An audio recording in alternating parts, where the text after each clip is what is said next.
General Zia نے آپ کو شورا کے لیے ممبر ہاں جی 2 چیزوں کے آپ لیے نے کیا کہا تھا۔ جواب دیا تھا؟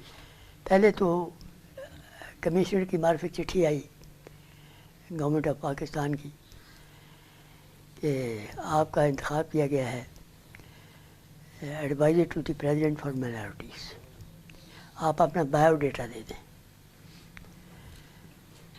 مجھے بڑا غصہ ہے، میں نے اس پر ایک بڑا سخت نوٹ لکھا کہ میں تو سر تپ اپنے آپ کو مسلمان سمجھتا ہوں، نماز کبھی نہیں چھوڑی، روزہ کبھی نہیں چھوڑا، قرآن شریف خوب پڑھا ہے، البتہ مجھے میری خوش قسمتی ہے کہ مجھے مسیح موت پر ایمان لانے کی اللہ تعالیٰ نے توفیق عطا فرمائی۔ اور یہ 84 کے بعد کی بات ہے ہاں جی 84 کے بعد جب مسلمان کہنا جرم بن چکا تھا، آرڈیننس 84 والا آ چکا تھا۔ نہیں، یہ 84 سے پہلے کی بات ہے، پہلے کی بات اچھا اس سے پہلے مجلس شورا تھی اس وقت۔ شورا جنرل تو یہ جو انڈر دی سرکمسٹانسز میں نے کہا you can very well understand it's not possible for me to accept this job. تو یہ کمشنر کی بات معرفت ہی میں نے یہ جواب بھجوا دیا۔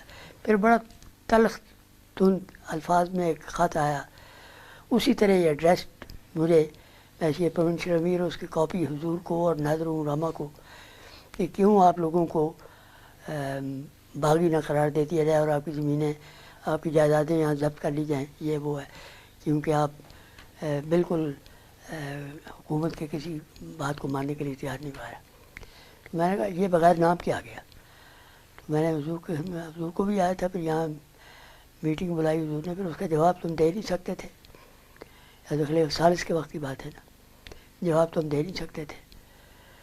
تو پھر اس کے بعد کچھ عرصے کے بعد مجھے ٹیلی فون آیا انسپیکٹر پولیس کا اسلام آباد سے کہ آپ کا نام تجویز کیا گیا شورا کی ممبری کے لیے، تو آپ کوئی اعتراض تو نہیں ہوگا؟ میں نے کہا بحیثیت مسلمان آپ کریں تو مجھے کوئی اعتراض نہیں، بحیثیت احمدی نہیں۔ وہ کہنے لگا نہیں ایسی بات ہے ہم لکھیں گے کچھ نہیں۔ میں نے کہا آپ نہیں لکھیں گے تو آپ اس کو سمجھا جائے گا کہ احمدی، آپ مسلمان لکھیں تو میں آؤں گا۔ کہنے کا عجیب بات ہے، میں شیعہ ہوں، اصل میں اختلاف تو ہمارا ہے ان لوگوں کے ساتھ کہ ہمارا کلمہ بھی مختلف، ہماری نماز بھی مختلف، ہمارا اذان بھی مختلف، سب چیز مختلف، تو غیر مسلم آپ کو قرار دے دیا انہوں نے۔ میں نے کہا ہماری تعداد آپ اتنی ہو جائے گی تو ہمیں بھی کوئی غیر مسلم قرار دے گا، پھر ہم بھی مسلمان ہی ہوئے۔ تو وہ 25 منٹ مجھے ترغیب دیتا رہا کہ آپ اس کی ممبری ایکسیپٹ کر لیں تو آپ جماعت کو ریپرزینٹ کر سکیں گے۔ میں نے کہا نہیں، میں نے بطور یہ جو آپ کو خط لکھا گیا آیا یہ بحیثیت صوبائی امیر ہونے کے، یا آپ کو ذاتی طور پر بھی جانتا تھا؟ ذاتی طور پر میرے بڑے بھائی کا یہی عبدالرحمٰن جنہوں نے میری پرورش کی تھی، اس کا والد بابو اکبر علی، وہ بھی مولوی اکبر علی کہلاتا تھا۔ بابو اکبر علی، ہاں بابو اکبر علی بھی کہتے تھے، مولوی اکبر علی بھی۔ وہ میرے بھائی صاحب کا بڑا دوست تھا، یہ اکٹھے جایا کرتے تھے دفتر کو۔ ان کا مکان ہمارے سامنے ہی تھا، بالکل آمنے سامنے ٹوٹی کنڈی میں، تو یہ اکٹھے جایا کرتے تھے دفتر میں، آتے بھی تھے، اور وہ کافی متاثر تھا بھائی صاحب سے، تو اس کی وجہ سے جانتے تھے۔